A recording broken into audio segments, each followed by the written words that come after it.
Are you wondering if you find the right product, or is it the right product that you need to add to your e-commerce store right now? We prepared for you a market gap checklist so you can see everything related to your product to see if it makes sense to run it or it's actually outdated and you should go to something else. My name is Moose from Unlimited Scaling, and we helped thousands of e-coms scale without block, and I hope I will bring you value into today's video. Let's get started. So, market gap checklist. So the hype test, the filter. If you check more than two of these, then the product is likely to be on a red ocean trap. It means you cannot advertise, you cannot use this product. You just go to another one. Is the product featured on top 10 winning product? Of course. If it's the case, run away. It's not good, guys. Can you find the exact same ad creative being used by 5 or more other stores? If it's the case, run away. Someone is already making money. You're probably 6 months late or 3 or 4 months late. So it doesn't really make sense for you to go on that topic. Is the product purely selling point 50% off plus free shipping?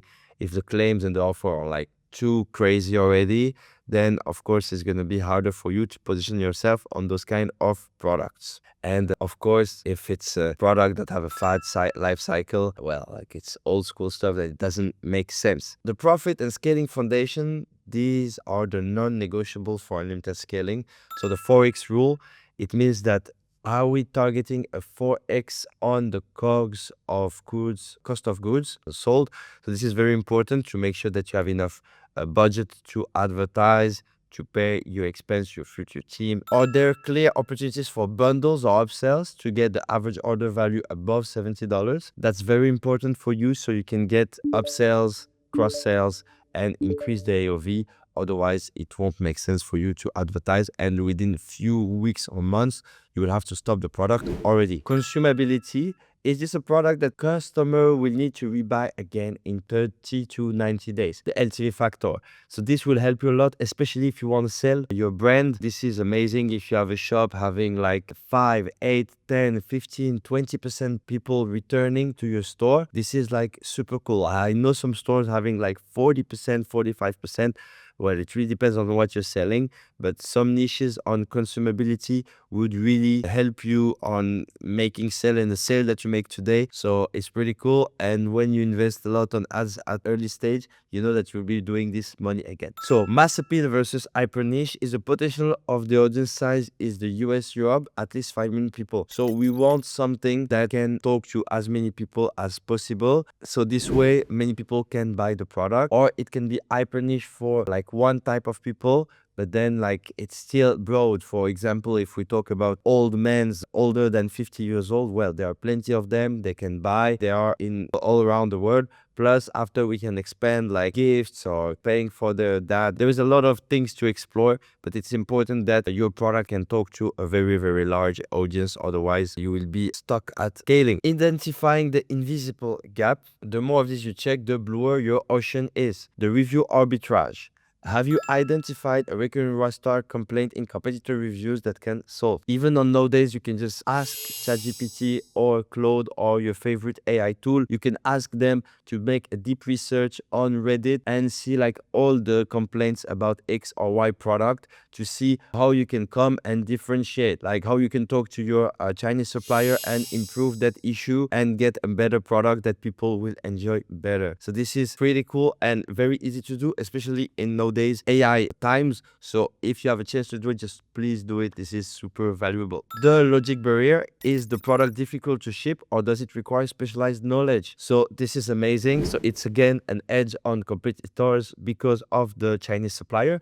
If you're able to come with something that they cannot do, it can be just the product really solving what it's saying that solve, or like some finishing or something greeting them, or some coupon, whatever it is, and or maybe just some customization. All of this might take you longer to deploy in terms of batch, but you can do it on a second wave on your dropshipping store. Maybe it start first with some product like dropship, and then you right away improve it with your Chinese supplier. This is the way for you guys to scale. A lot of people misunderstand this, and it's super important.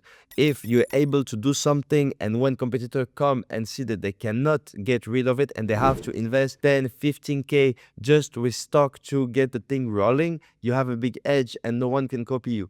So a lot of e-commerce store owners didn't understand this yet or are in the process to understanding it. So it's very important for you to set it up. This way you create your blue ocean for your store. Let's continue.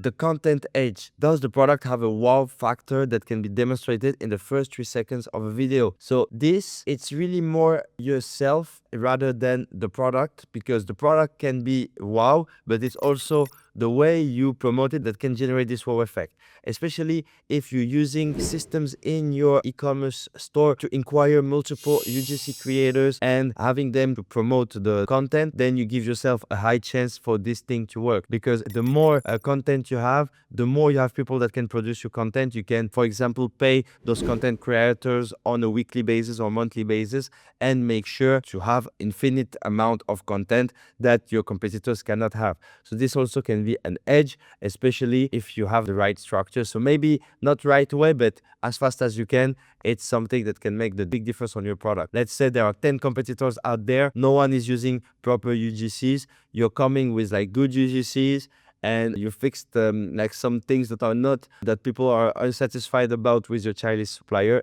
and you will destroy competition 100%. That's pretty cool. And then you have a lot of raw content that your editors can work with. I mean, you have a big edge on competition. The demographic pivot. Is there a product used by group A that will solve a massive problem for group B if rebranded? So that's very important. Like, the more what I see from helping a lot of e-commerce brand owners is nowadays we need to talk to different avatars. It's like, okay, we're selling a pest machine, but not only for people that are going in camping, for people that have houses, for people that are on their workstation, for people that just moved in somewhere. Like, it's very important to be clear about who are your demographics and explore different demographics. If you're stuck on one demographic, go in another one.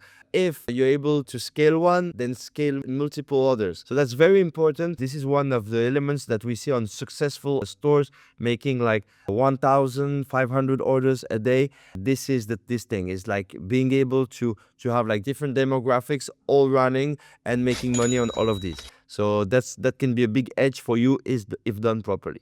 And then we have the Moat Builder. So how to ensure no one steals your gap once you find it. So we talked about customization with like maybe like adding your brand or adding some touch up to the product. We talked about the models, the actors, the UGC creators that can be yours. You can have like some kind of contract with them, or anything that actually like the content they made for you, they made it for you. So if someone copies it, you can like file a DMCA and get them banned. And then you can also have like an authority angle. So it can be like a lead magnet for that specific product niche, helping them. It can be like a long VSL, also educating your audience. And it can be like there's many things that can position you like an authority, such as a group on Facebook, gathering like all people from your community, from what you're selling, and helping them consistently. So if people don't buy, okay, then maybe they come to this community, they see that your brand is an authority on what you do, and eventually like they will end up buying later because they see all these people having great results on using your products. So that's also a good one that I think a bit underused, to be honest. So if you have the opportunity to do it, guys, just go for it. It's amazing. So let me know if that helps you finding the blue ocean on what you do, or on the research, or new SKUs, or maybe improving what you're already doing. And guys, I'll catch you up on the next videos. Feel free to check out our Discord with all the solutions we have available to help you fix all the e-commerce issues you might have. We have some amazing stuff here, and feel free to shoot us a DM if you need further assistance. We look forward to help you. Guys, see you in the next video. Don't forget to like and subscribe. Bye-bye.